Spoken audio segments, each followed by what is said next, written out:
Tarrsach and Bardeleben. It was played in Breslau, 1889. It was a tournament in a city that is today in Poland, but at that time it was some other country, I guess, since it has a German name. Okay, let's see. The game started with e4. Black replied with e5 and knight f3, knight f6, knight c3, bishop b4. So it's a 3 knights defense, and white took on e5. Black gave the bishop. So this is all standard, but now black plays d6.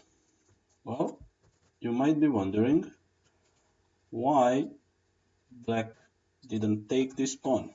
He was a pawn down, so why wouldn't he just get even in material? Well, this might be the reason.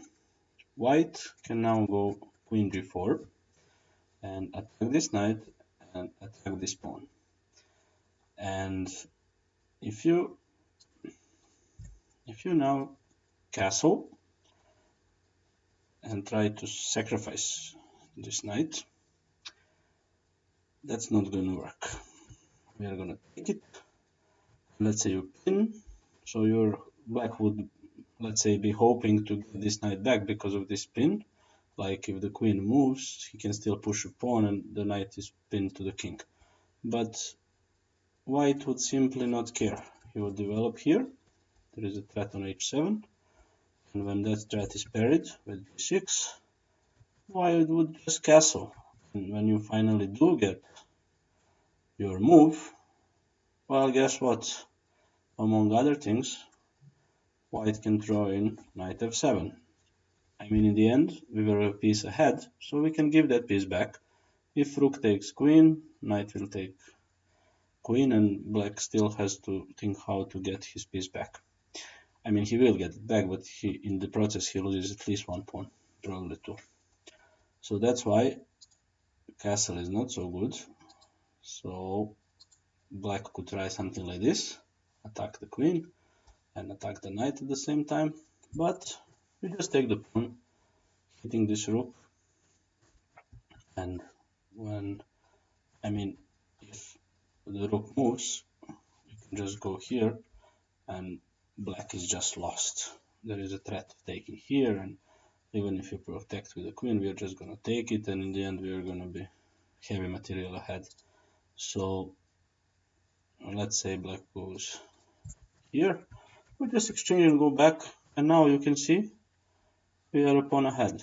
There is 4 pawns here, 4 pawns here, and here there is 2 against 3. On top of that, white has a bishop pair, which black doesn't. So this is really a bad position for the black player. That's why this pawn was not taken, but instead first this knight was kicked back. So the knight went back. Now you take the pawn. Bishop d3.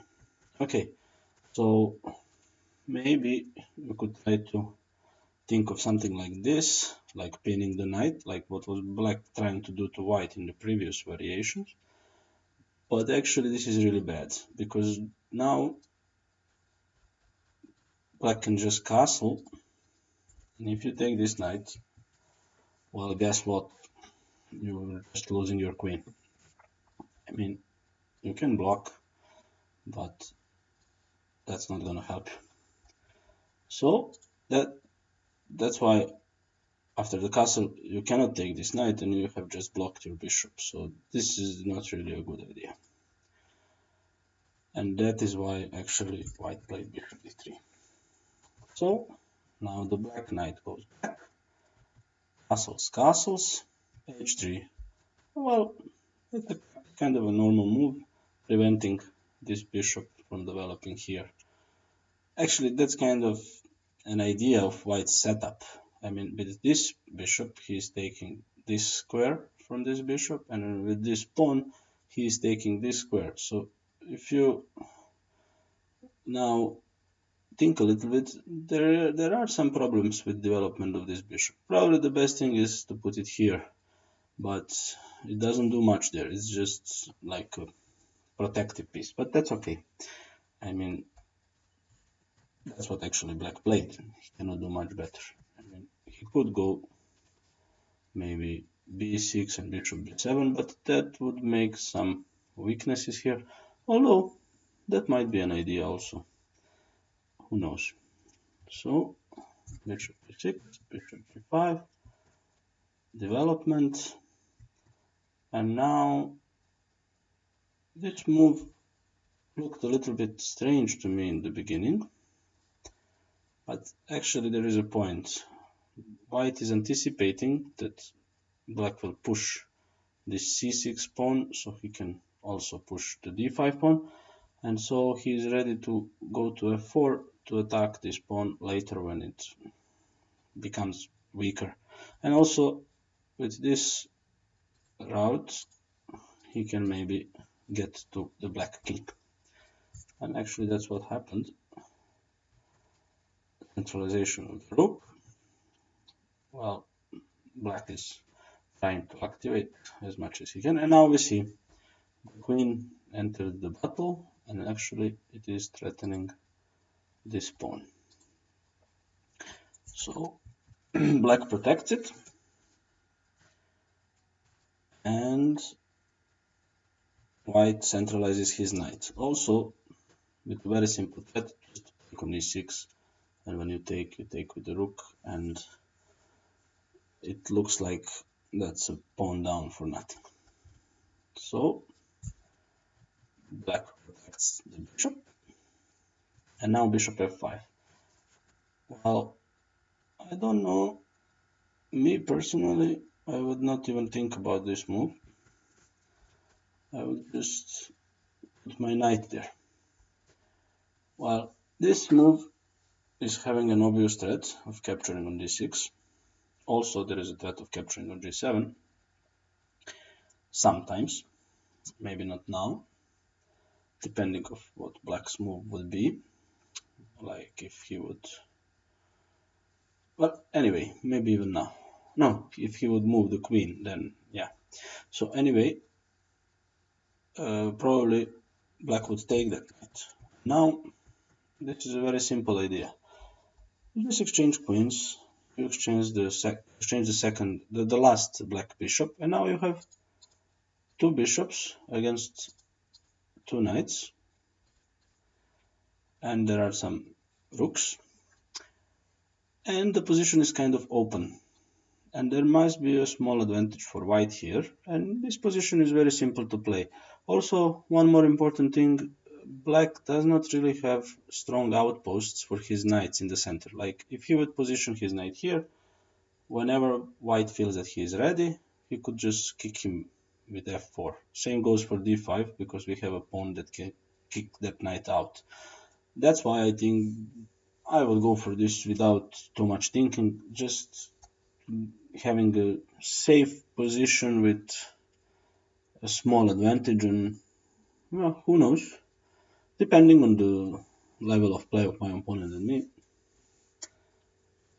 the result would be decided on based on that, but this would be logical for me. But what he did is, instead of putting the knight there, he went bishop f5. Now this was taken, and now the knight comes into play. So these three pieces are looking towards the black king, and black has to do something, and he did this. He activated his rook, which is actually not a good move, but white didn't really punish it. What white did here, he went for this check, and of course, if you take that knight, then it makes some sense. Like if you would take here, then white could take on f6, and let's say you move your rook, you can give check, and you can actually win.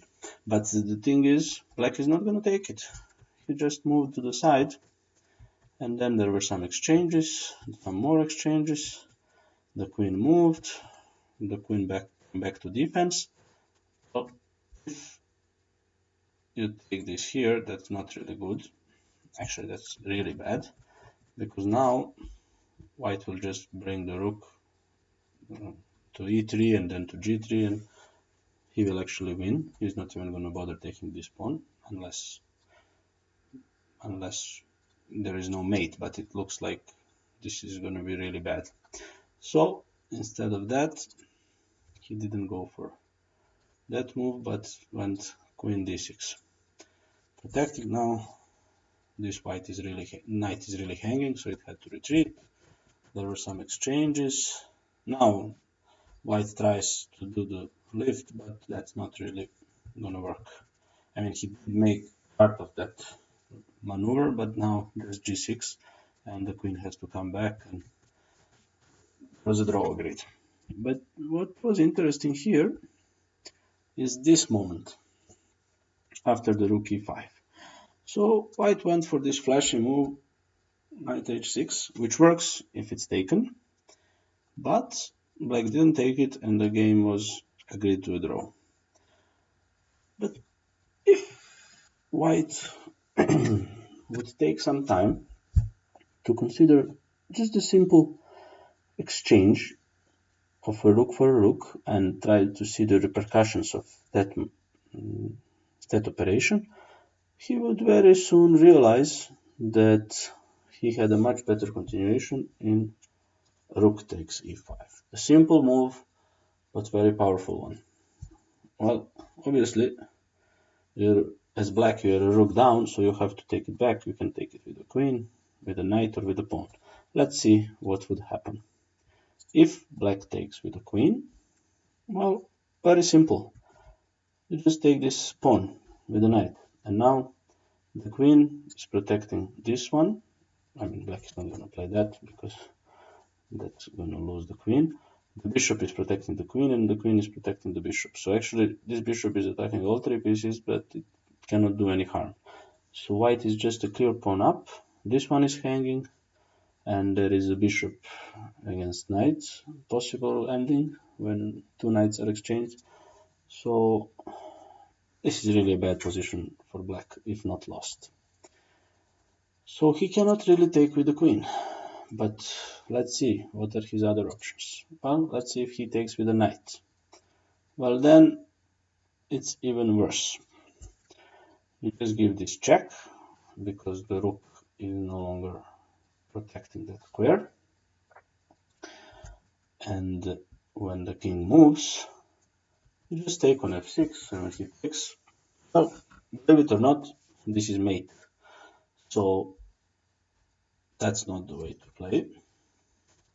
You cannot take with the knight, so the only thing left is to take with the pawn. But then white has a really nice move. Maybe this is what Tarrach missed, I don't know, but also this move is very logical, and it was the part of the idea of queen d2 several moves ago. So I don't know, but this looks very simple.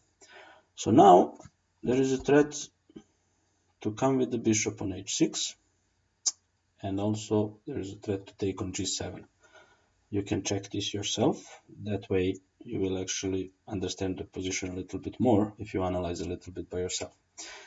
But let's say I will show you some ways how black could react, and actually his reactions would not do him much good. Let's say he removes the knight from f6, and that way he tries to avoid those threats. Well, then you just go bishop h6, and he cannot really take that bishop, because if he takes it, he will be mated.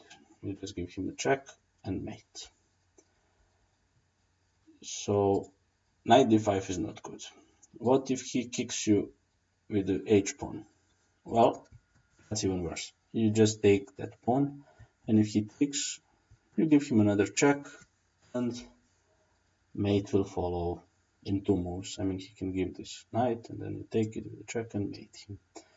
So that's not good either. What if he goes here? Well, the simplest is just to take here, and then when black retakes, takes with the queen, and he takes here, and you end up pawn up. But if you look a little bit more, you can see that if white could give this check here to the king, this king would be in a lot of trouble. But now white cannot give the check here because there is a queen covering this square. And once you see that, you find a very good move, which actually wins on the spot. b4. You don't care for your pawns. It's important to drive the queen away from this diagonal so it doesn't protect the e7 square. And now you also, black doesn't have time to capture this rook because actually he's going to lose very soon. You give him a check, and let's say he goes here, you give him another check, and he has to go back. And now you have ways to mate him, but the shortest and the prettiest one is like this. And that would be really nice. But also, when he went here, he could have gone to h8 instead of g7. And then it's not so pretty, it's very effective. Points in the end are what counts the most, so even if it's less pretty, it doesn't matter, it's lost.